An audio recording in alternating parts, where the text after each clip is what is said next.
What is up, everyone? Welcome to Season 2, Episode 1 of the Roots and Streams podcast. I am your host, Matthew Yamas, and I am kicking this off on, what are we in? The third week of January. My plan was to take a quick break, a holiday break in between seasons. I wasn't really planning on having multiple seasons, but it just felt like a good break, a good way to just restart, tweak some things, take a breather, and to refocus. And so I did that. So this is season 2. Nothing necessarily is changing, and you don't need to follow anything new. Just calling it season 2. And in episode 1, I thought it would be a good idea for me to kick it off and kind of set the tone. And, not a lot of updates here. I will still be bringing on guests. And I do want to address, that here in California, there are some major fires. And I feel like the whole world knows, because even my friend in Italy, hit me up. It's like, hey, is everything okay? So this is truly devastating, historical fire that's causing, a lot of devastation. And one of the reasons why I was planning on doing this last week, on the day I was going to shoot it, power went out, fires were happening, we had our power out for a couple of days, nothing super inconvenient.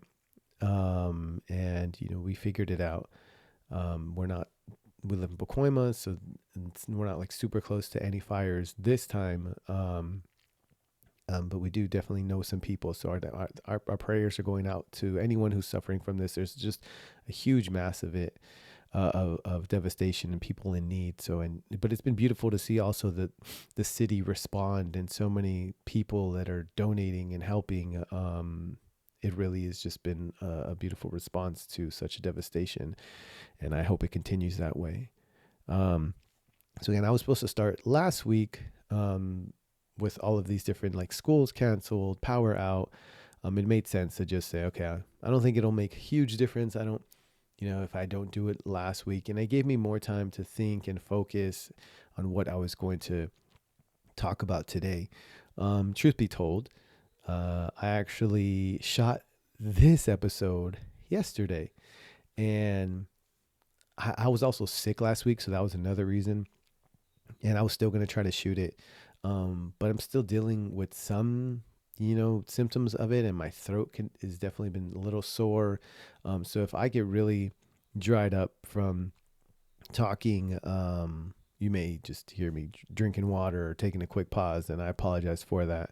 The throat's having some issues these days. Even getting restarted this year, I think the break sometimes for me is a good thing, in that it allows me to focus on my family, kind of take some rest, especially the holidays are really busy. But it also gives the time for those negative thoughts and questioning thoughts of all right, was I called to do this podcast? Is it helping anyone? Is there purpose behind this? Is it a good thing? Is it going anywhere? Will anyone notice if I just stop recording? And apparently people noticed. Not a whole lot, but enough to get me a couple of text messages and phone calls, which, it's cool. It's cool that people are like, hey, are you still doing it? I didn't get an episode. What's going on? So I definitely appreciate that. It is helpful as I struggle in between episodes sometimes, and seasons, I know I was called to this. So let me get back on track and get focused, and try to put down some of the distractions. And in sermon I heard this week was about, getting a vision, getting focused. But one word that stood out was the burden. What's your burden? If you don't have a burden for something, typically it's not going to be a very edifying and fruitful vision and mission that you'll be on.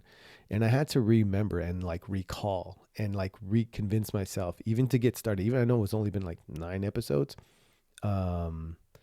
and restarting season two, it was very helpful to like, okay, no, I know I was called to this. I know I wrote it in my journal. I know I God has put that burden in my heart to speak on topics and issues and pains and struggles that people aren't talking about and that most of us are experiencing.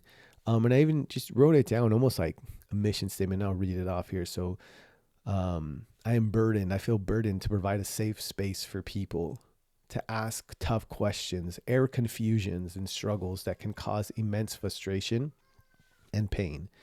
Many of the confusions come from misunderstandings and that have been continued right in spaces in and communities and in groups, because it's difficult, most of the time, to have those tough, painful, and confusing conversations. Oftentimes, these misinterpretations continue because they are used to hide and evade pain and shame and fear.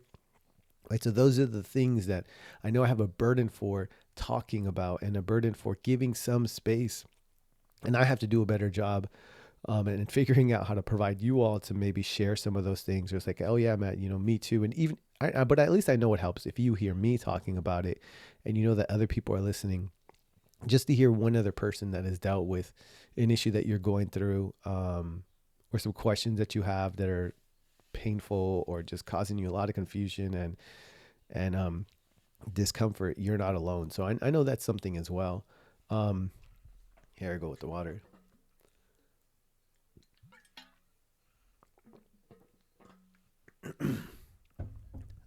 So I know God said that. I know I heard it. And even though it's hard sometimes and even hard to admit it and hard to remind myself, and I like am talking myself out of things, um, it was so good to get that reminder and so good to have a space where I have groups that I can talk to and air like my lack of faith and questioning, like, is faith important? And even to put out things like, I think it's so vital. And I'm inching towards the topic for today, um, which I don't really have a title for, and I know I'll have it once I listen to this whole thing.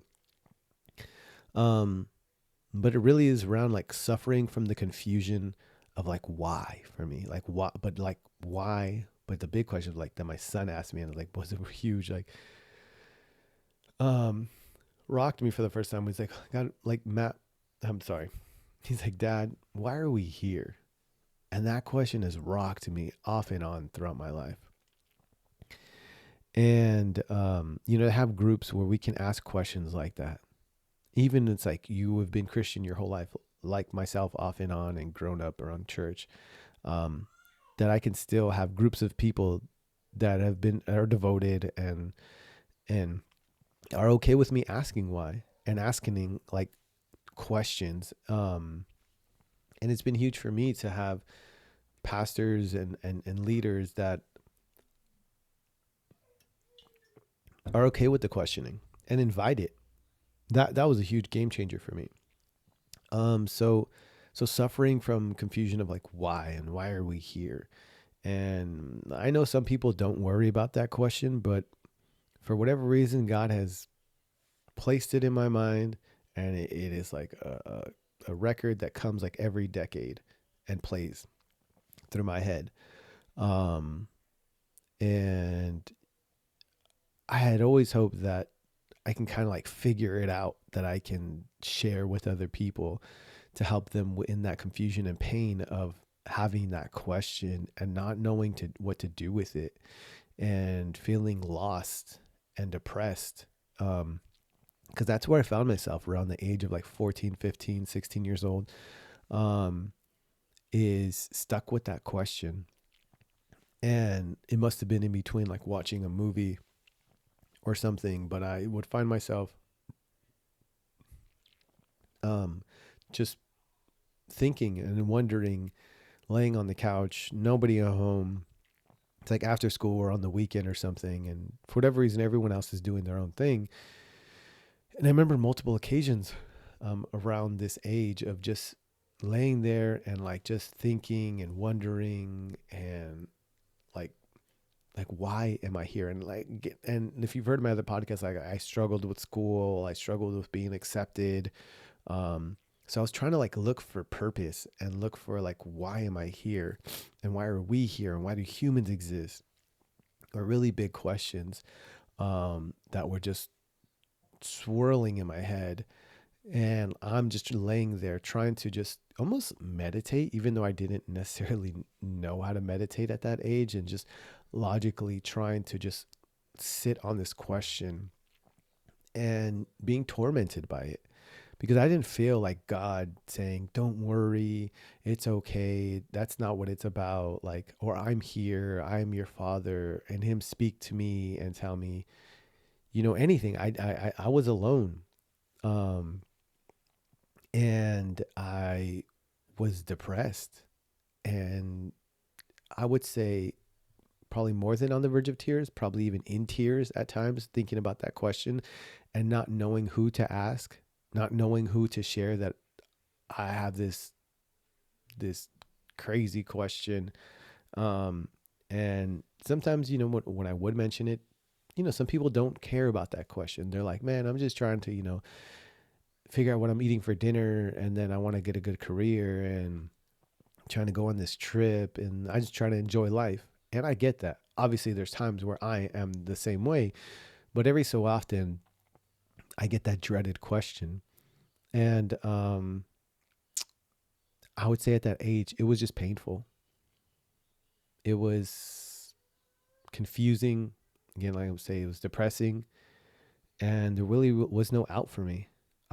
Was just stayed with it. It didn't take me into a super dark place or depression, like where for a very long time.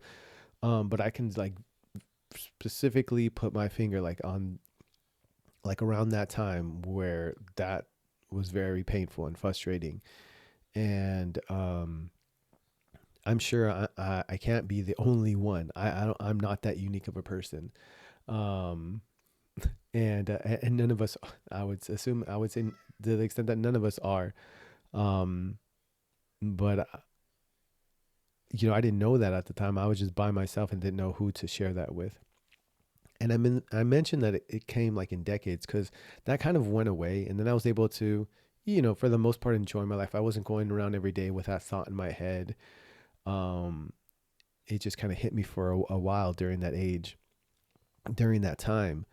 And then I would say about um, 10 years later, it felt like like yesterday when I was shooting when I was shooting this episode. And that content will probably never be released. Maybe if I do like what Mario mentions, like have a premium subscribers, um, share with you that 2 hour rambling. Um, because my idea was like, let me just share my faith journey with you. But that was a whole chronological mess. Um, and not like theology and faith is a mess, like, and just a lot to talk about in itself.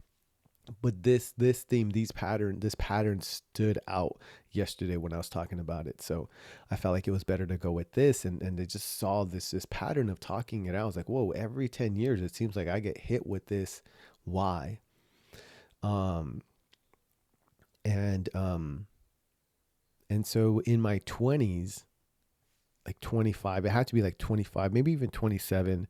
So like almost 10 years after, I'm working in the nonprofit uh, field and in educational technology. So like helping schools and teachers to integrate technology into their classrooms and to, with devices. And around that field, a big thing were TED Talks. A lot of teachers, educators were watching TED Talks. My organization was watching a lot of TED Talks. There was a lot of interesting topics, deep topics, and TED Talks are huge now, and probably everyone's heard of them. If you haven't, there's just so much to learn, and great discoveries that you can hear about. I've definitely learned a ton watching them.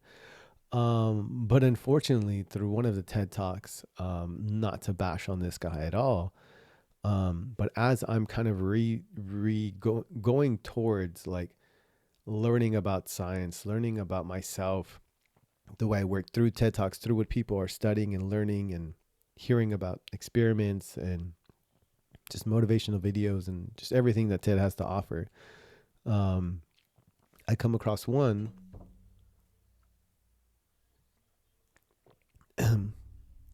about why, and about like why is important. And if you're familiar with this topic and this person, you probably already know who I'm going to say. But it's Simon Sinek. So he is like pretty huge in this area, and has a famous TED talk where he talks about like how important knowing your why is. And he talks about how Apple is so successful because they distinguish themselves, because most companies know like how they're going to do something and what they're going to build, right? So like a computer company, and like they build electronics, and then they make computers, and that's like the what. But Apple knows like why they do it, and like I can't remember exactly, so this is not verbatim word for word.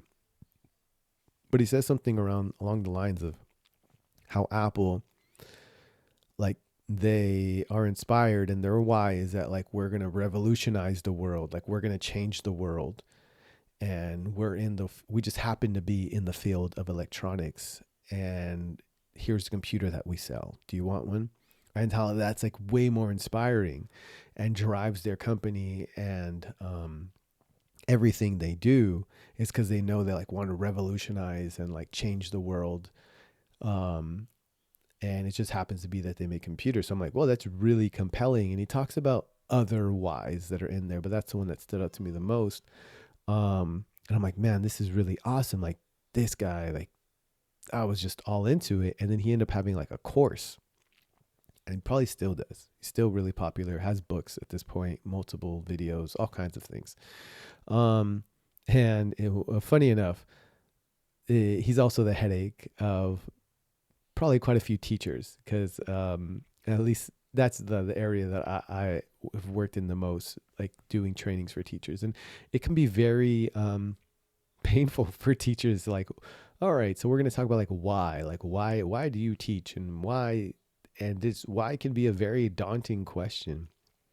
But Simon Sinek like had this promising course of like finding your why. And so I was like, oh, okay. Like I didn't really put two and two together, that had always been like my desire, but I was definitely intrigued. And it's like, here's this course that'll help you find like your purpose and get in tune with who you are, and answer these questions, watch these videos. It's this whole course. And I remember taking some time from work to do that. And then it also asks that you would get somebody that just knows you very well, and known you for like a long time, and can help to speak to you maybe some truths, and can help to speak into like what's your why, and help you to see it, because it's helpful to have like somebody to mirror or talk to you about who they see you are, which I thought was a good idea. So I brought in my cousin Stevan, and he's probably like, he was a good sport, but he probably was like, man, why did I do this? Like, what a trouble. Um, wasn't super terrible, but we were going through it, and we're doing all the questions, and I find myself having more questions than like answers, and like reasons and purposes. It's like it wasn't deep enough for me. Like no matter what, like the exercise, and Stefan's like speaking like really positive things into me and helping me to see things in myself, but it would just never satisfied my appetite of knowing like why. Like what am I made for? Like why am I here? Like what is this thing that I'm gonna do that's gonna be drive me so much, and I'm gonna feel like, like what they talk about, like everyone talks about, like, wouldn't it be wonderful if you could just wake up every morning and you love what you did, and you just go and do it, and you're so motivated. And it's like, man, is that a real thing? Like, I want that. Like, and so I thought Simon Sinek's why course was going to show me that. But it kind of left me more confused, because like going back and forth with Esteban, um, I would just keep going deeper. And he's like, I don't know what to tell you, dude. Like, this is all we got. And he kind of just threw his hands up. And I'm like, dude, it's not your fault. Like, this is just not, this is not answering the question that I feel so deep inside of me. And so I don't feel like we're really getting anywhere. Even though I'm learning a little bit about myself, it's just not really answering that question. And in kind of revisiting this memory yesterday in take one, um, made me realize like, man, I think definitely a connection between when I was in my teens asking like, why am I here? Like, why are we here? What's the purpose of all this? Like, why do we live here? Why am I alive? All these big questions. And I think in my 20s, I think in this course, there was some connection there. And again, I just kind of felt like, dang, like, is this course, did I just get scammed? It seemed like it really um, was it's a well thought out course, and maybe it will edify like somebody out there and help them better navigate and better get them on a path that's lined up for them, like career wise. And maybe I need to revisit it. I don't know. But at that time, it was not answering the thing that I was hungry for. And so we just stopped that day.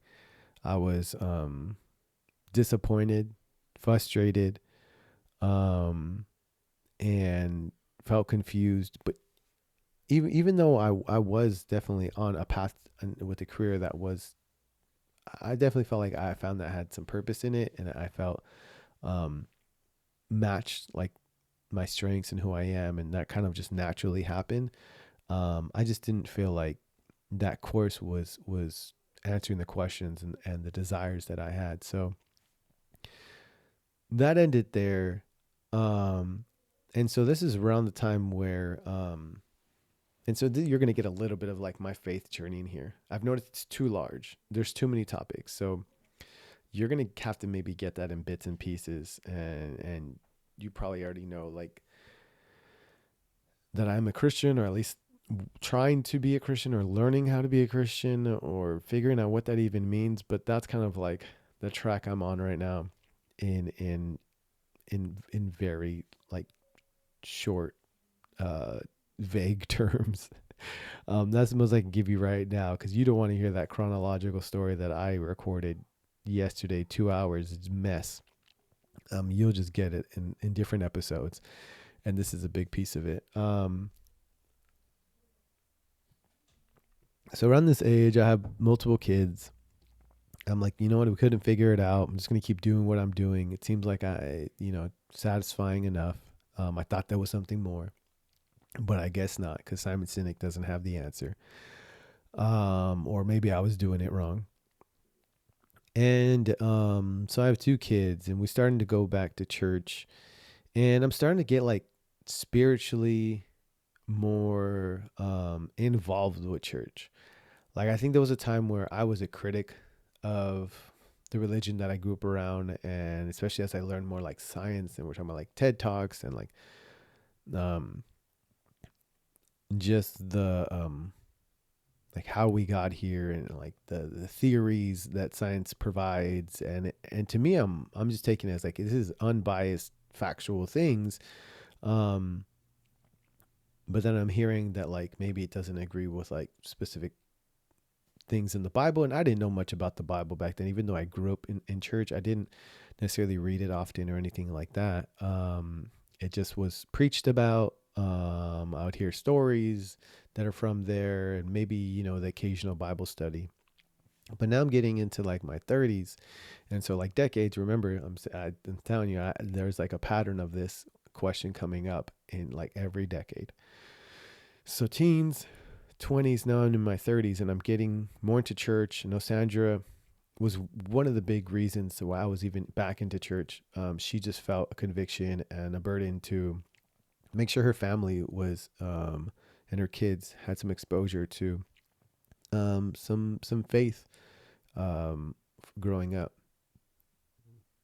That was important to her, so I just said it's fine. And it started to be inspiring to me, and I started to just feel connections spiritually and wanting to like help and serve. And it was, it felt great. It felt like, we're finding things that, are edifying like our spirit, and really edifying our, that are uplifting our spiritual life, and feeling connected.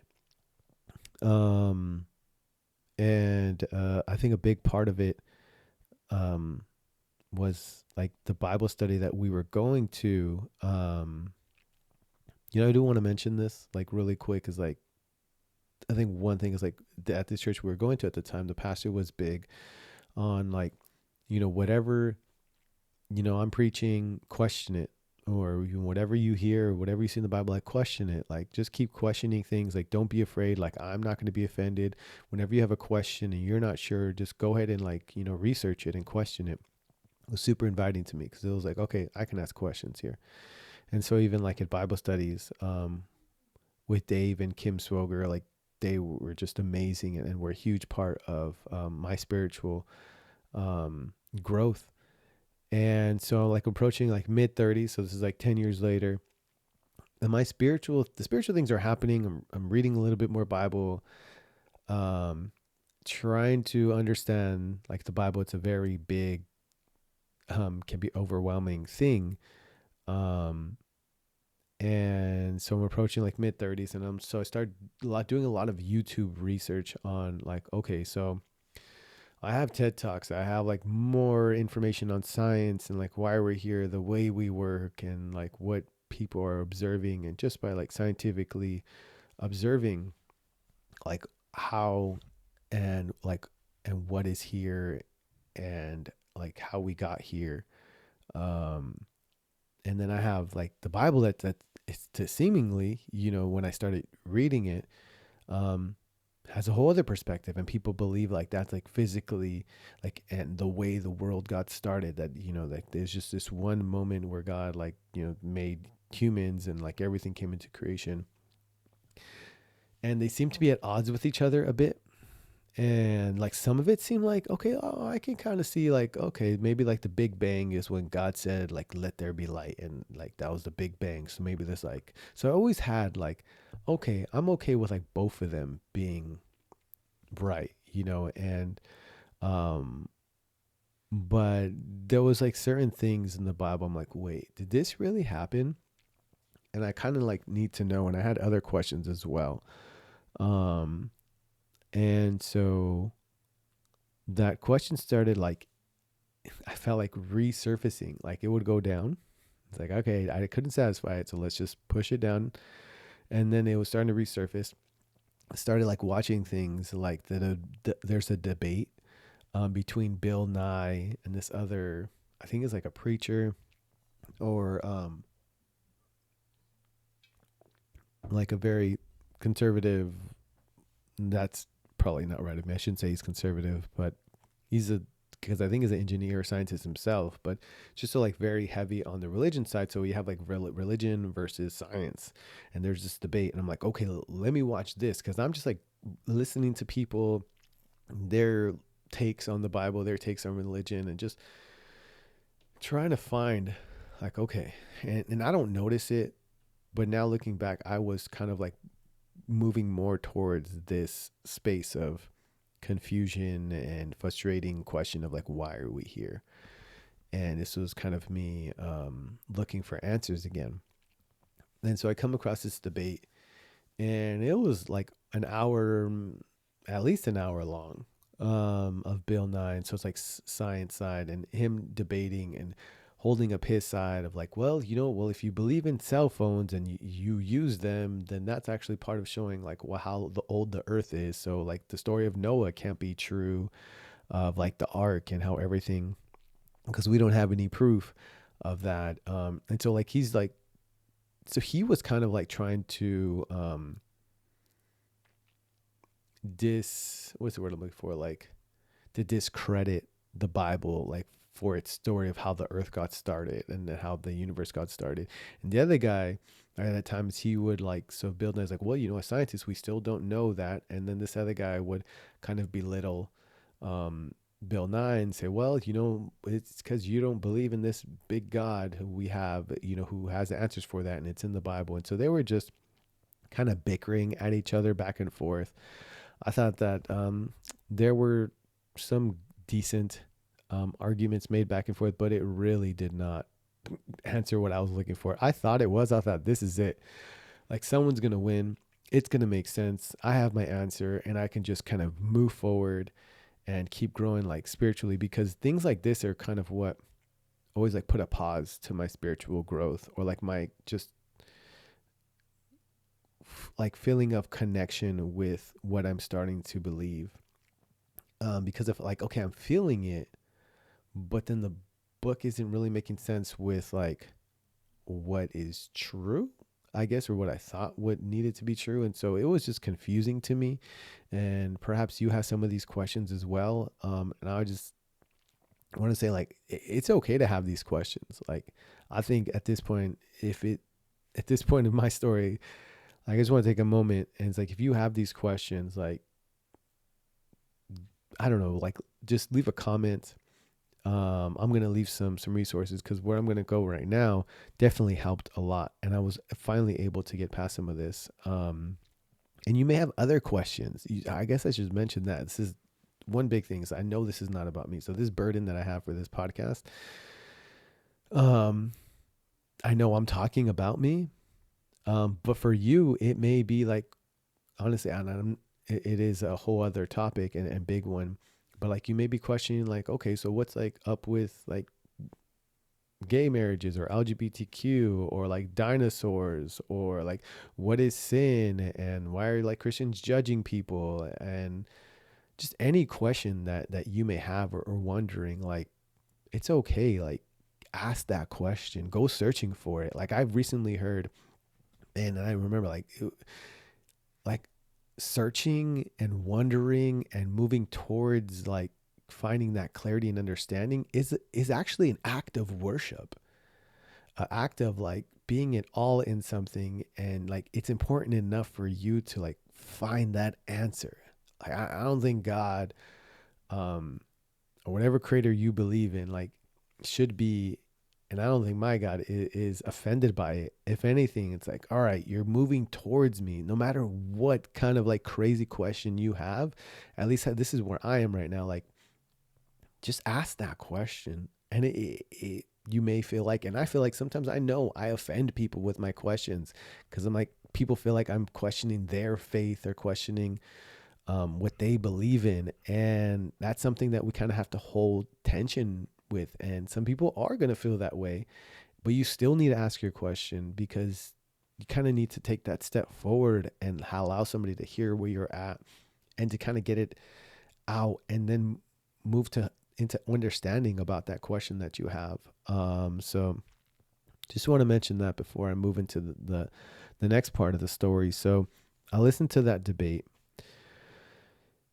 feeling like I got nowhere, and I don't know where else to go, because if neither one is right and I don't know what to tell somebody when they ask me about my faith, that the Bible scientifically maybe doesn't make sense, it's not sound.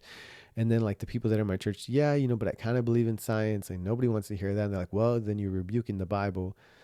And I'm just like, ugh, like I'm just so confused. Um, but I come across, and this was a huge turning point for me, a video that was addressing that specific debate. And I can't remember how I came across it. But it was Tim Mackie. So I consider him my rabbi of sorts. So Tim Mackie is like this guy from, I believe, like Oregon, um, and or Portland, something like that. And he's like this skater turned super like smart scholar Christian, and he is the creator of the Bible Project. And So he has this video, and so like him having that background of like being a skater, and I think he got saved at a skate park. Like he was just with his friends at a skate park, and some Christians were there, and he just talks about how he just felt like how Jesus, he felt his presence, and it saved his life, and it just was turned everything around. And he like goes on to like colleges, multiple degrees in theology, super super bright and interesting, and just easy to listen to, and helps to understand with really hard topics in the Bible. So he has this video addressing this debate, and what he mentions is that how that debate didn't do anybody justice. It didn't make science sound more true and like this is what you need to go with, or it didn't sound like the Bible is more true. It was just not paying the Bible it wasn't doing it any justice. It wasn't really discrediting it or giving it more credit. They were just arguing back and forth. And I was like, wait, there's another option? Like, there's another take on this? It was just so eye-opening to me. And he starts talking about how when we don't allow the Bible to be what it is, and we try to look at it and debate about it through the lens of a modern 2025 person, with the perspective of like our understanding of how the world works today, and then when we read the Bible, it's an injustice, and we'd have our perspective is not it is of a modern person and not of a person or a writer of ancient Hebrew. So you may or may not know, and I know growing up I used to hear like, so in the Bible there's a part of it, it's split into two major sections, the Old Testament and the New Testament. And so I remember hearing like growing up, like hearing the New Testament, like it was written like, I don't know, like in 2000 or something, or whatever year. I was wondering, I was like, I wonder if they just recently wrote that, because like it's called the New Testament. Um, I probably didn't really know too much about it. And so really recently, I didn't really start cracking my Bible open until like my 30s. I'm 39, going to be 40 this year. So I say all that because the New Testament was not recently written. So the New Testament is recording of part of it is recording of the story of Jesus, right? The savior of the Jewish people, the Israelite people, the Messiah, the one that was like prophesized and came and saved everybody to bring them back into right relationship with God.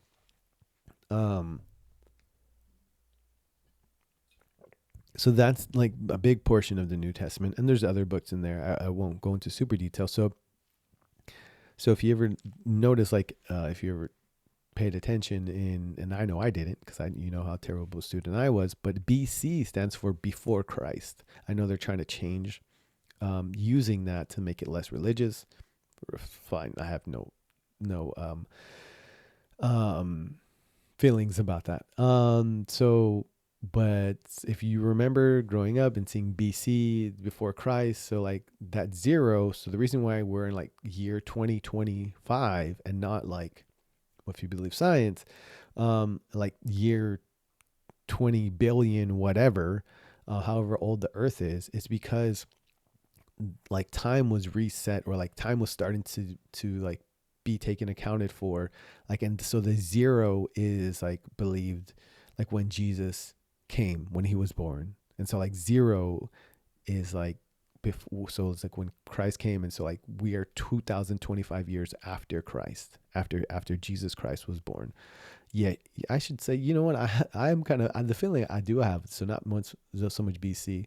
So his Hebrew name is his long Hebrew name is Yehoshua. Hopefully I get this right. And so the short for that is Yeshua. So Yeshua is his name. And I'm going on so many rabbit trails here. It's just the language is like in like the Latin or Greek or something, you get something else, and we end up with Jesus in English now, but it's Yeshua. So 2,000 years ago. Whoa, I'm super bunny trailed here, like off on a tangent. And then So the Old Testament, so when you read in the Bible, when you read in the Bible in Genesis, like in the beginning, so the author more or less is believed to written that 4 years before 4,000 years before Jesus, more or less. These are all like approximates, and there's no way to like precisely know because we weren't there. Um, but just based off of like aging science and the way they find the age on things, it's about 6,000 plus years ago. Ooh, man. Um, and So the Bible is about 6,000 years old. And I say all of that. I just found the point that I want to reconnect to is that when we look at the Bible, like it was written for our eyes, our understanding, what we learned in school, um, telescope views that we've seen, scientist understandings that we have today about like the way we work and like just the age of the earth and it just it just pollutes the whole Bible because again it was written 6,000 it started being written 6,000 years ago for people that existed and lived a life that was 6,000 years ago. So if you have any like imaginations, like start imagining like what kind of technologies didn't exist, what kind of life they might have lived 6,000 years ago. And that was like eye opening to me, so big eye opening to me when Tim Mackie mentioned that. It's like, okay, we have to attempt to put down our pride, put down our current modern understandings, and try to put on the perspective of an ancient Hebrew person 6,000 years ago. Well, what do we need to do that? We kind of got to get some perspective and learn about what life was for them, what life was for them, for around them, and like what were different religions and stories that were written and they were exposed to. So that would be similar to if they were to come 6,000 years forward to where we are and they wanted to know about the way we think, they would probably like start looking at things like Instagram and um, TikTok and see like what people are being exposed to and see what the culture is like, right? To even understand maybe a really popular meme.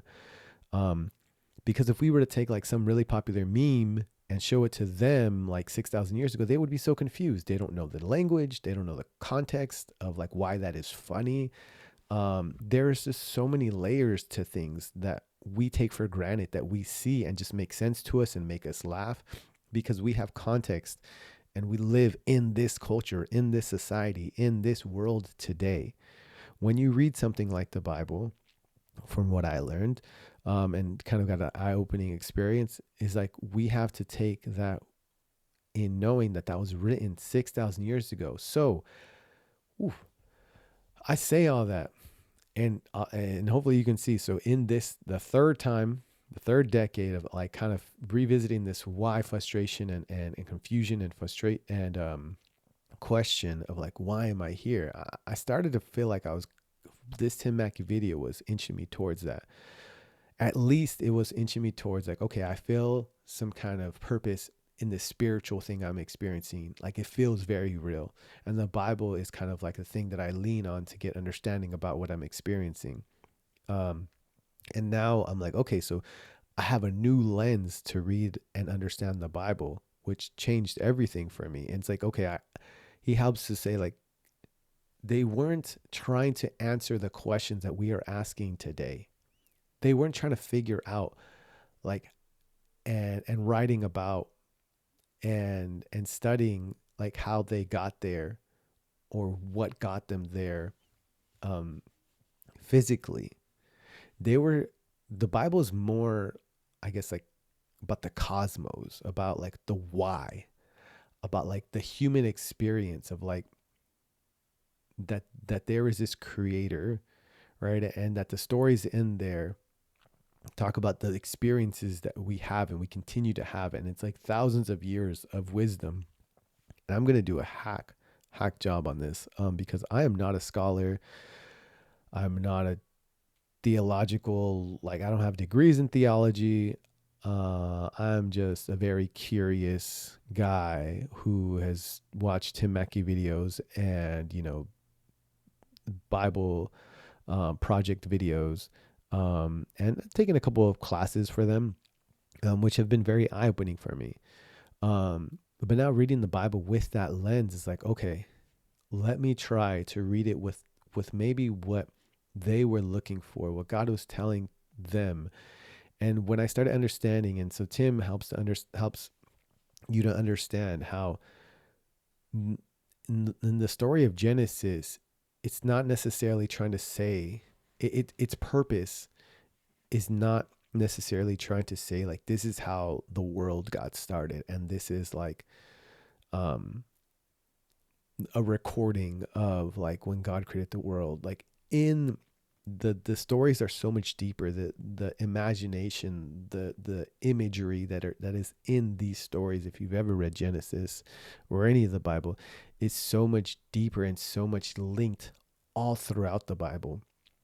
And of like, so like when God, that there were these emptiness and there was these waters, and right, so water in that time for Hebrews and ancient times and still today is seen as something that is chaotic. And it's like, it could be big, like the ocean, right? You can have a cup of water and it's like, okay, it's not really intimidating. But if you're out in sea in like a big storm, it could kill you. Like, and it could take out like probably cities that are on near the shore, tsunamis. Ocean is this big. And for people in that time, right, it was something very intimidating and seemed like it's a really powerful thing.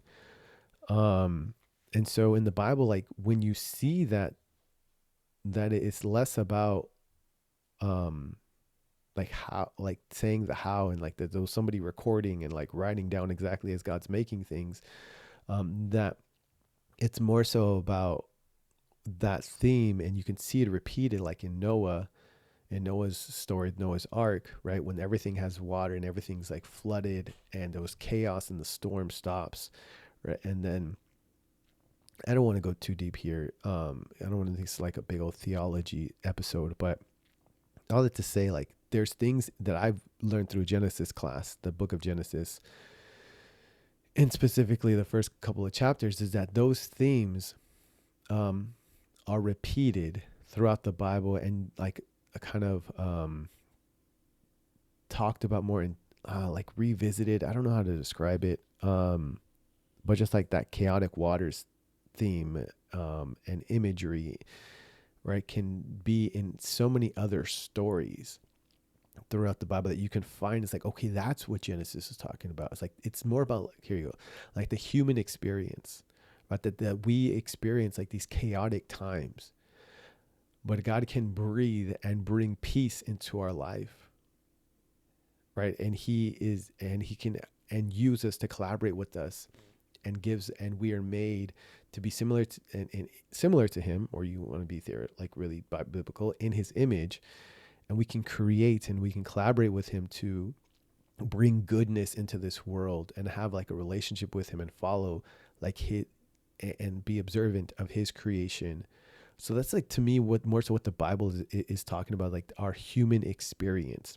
And that's the closest I've gotten, is like seeing the Bible more of like, yes, it's a story of Yeshua, of Jesus, and that leads us to Jesus, and it's a story of our human experience.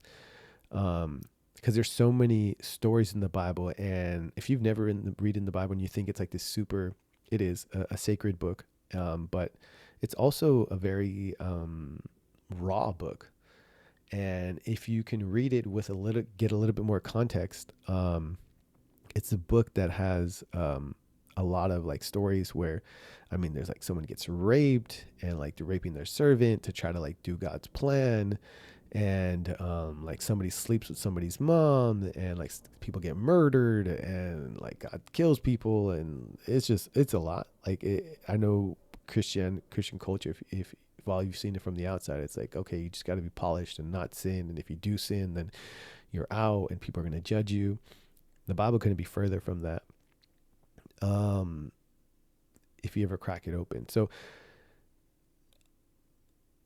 I would say like this question to why has become so much bigger for me in a way that's been inviting, that makes me feel at ease, that I can ask more questions than just like, in like, why am I here? And I feel like I have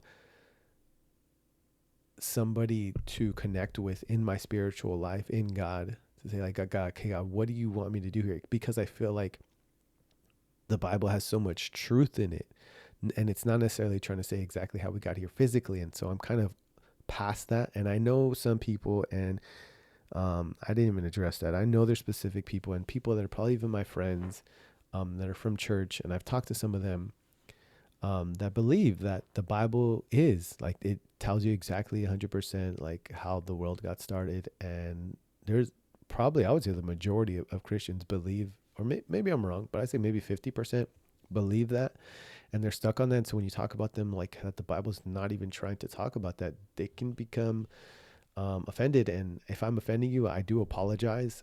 That's not my goal. I'm not trying to make you question your faith, just sharing kind of my journey and my understandings, and hopefully that's okay. And it's okay with you, and I can just talk about where I'm at.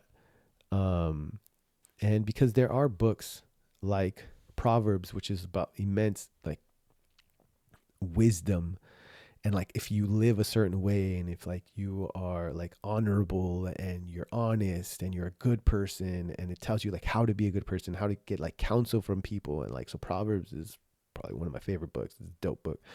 um a lot of wisdom there. And but then you but the awesome thing about the Bible is that like there's also like Ecclesiastics, which is a book about like how it's this guy just saying like, what things that happen in the world, it's not always like, if you do this then you get good people get bad things, and bad people get good things. And it could be like this evil person that ends up with all the riches in the world, and this good person who always sticks by God's side and does everything nice to everybody, and then like dies from cancer early, and loses his family.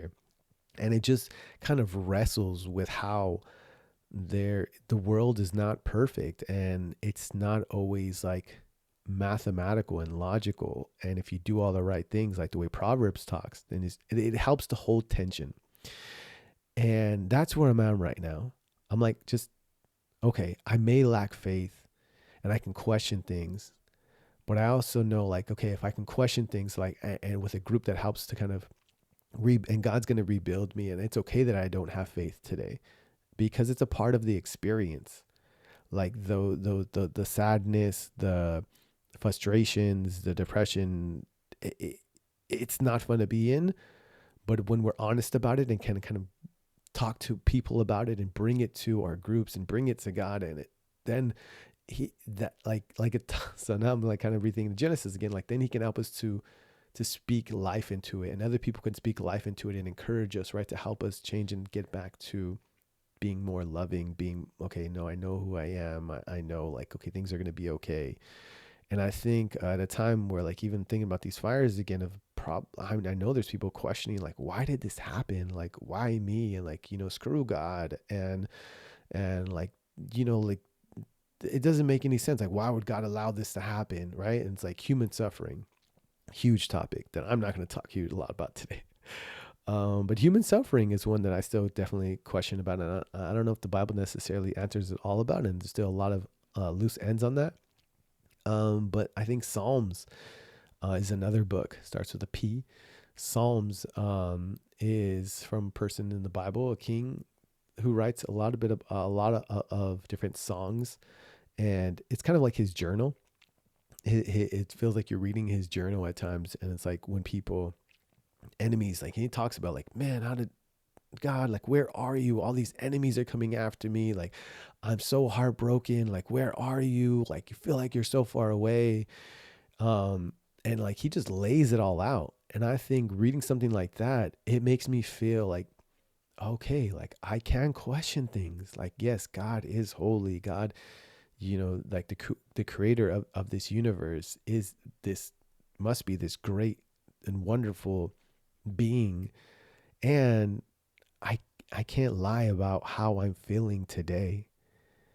And these books invite that, but these books also invite like that God will show up, and even if he doesn't show up, that there's like promises even beyond this life. And And so, if anything, feeling more confident in what the Bible says, and that the stories aren't necessarily things that are trying to tell us, or for me, exactly like scientifically how the world was made, and I can take them as like wisdom and things as encouragement, and find truths in them, and find tension to be held, and find like, we can have different perspectives, and there's just so many good arguments, and like things that are in there that are just like tension that you can find that are opposites of each other in the Bible. And it's just so fun to me. It's really fun to like have revelation, and it helps me to just kind of keep on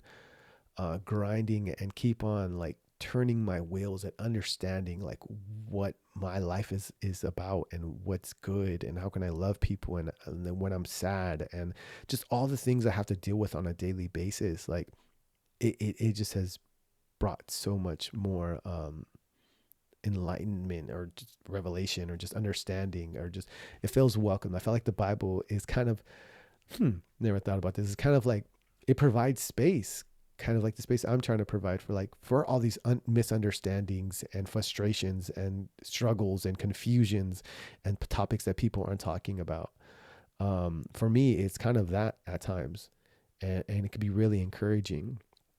Um, and that's really, I think, the bulk of what I wanted to talk about, where I am spiritually. And it really was, and has been driven by that question, like, why am I here? And the more I feel like the closest thing that I can find that's giving me answers or making me feel at peace when I ask that question is the Bible. If you were to ask me, obviously, all those years before I was 30 something, before I came across that Tim Mackie video that helped to change my perspective on the Bible and how to read it and how to have a perspective about it, I would have told you you're crazy. The Bible is just this boring book. And yeah, there's some cool things in there, and Jesus is a cool guy. But and his teachings, I think are great. Man, don't even get me started on Jesus. I think since Yeshua, yeah, a whole other topic that I will leave for another day. Especially if people are asking for it. As I close on today's episode, I do want to mention that I want to be more active. I try to be intentional with my time with physical people around me, my family. And so I don't do much on social media. I post things, I create the videos, I create the trailer. I will try to do a better job at interacting. Please, please, please, if you are listening to this and you have questions, you want to hear things me talk about, text me, leave it in the comments. Let me know some way or the other. 'Cause if you're listening this far into the episode, I know that you enjoy these talks, you enjoy these episodes, and you have you just want to keep hearing more. So please, though, it is so helpful and helps when I have these solos, or it helps me to find certain guests based on the questions or topics that you have or that you want me to touch on. Just put them in the comments. So I'm going to drop, those videos that I mentioned, some of them that have helped me, and those resources for on my journey of like this painful question of like, why are we here? And that's all I got for today. So everyone stay safe out there. I know the weather is still crazy. I'm hoping that everything dies down, that we get rain soon. But thank you for tuning in. I think this is going to be a great season. I'm going to keep on trying to stay focused. That is the word of the year with TC, with Transformation Church. And I think it was very relevant for me. So I'm going to try to stay focused, try to interact more with you all on this mission of this podcast of Roots and Streams, to make sure that we're rooted and staying close to the things and the streams that are giving us life. So everybody, until next time, I'll see you later. Peace.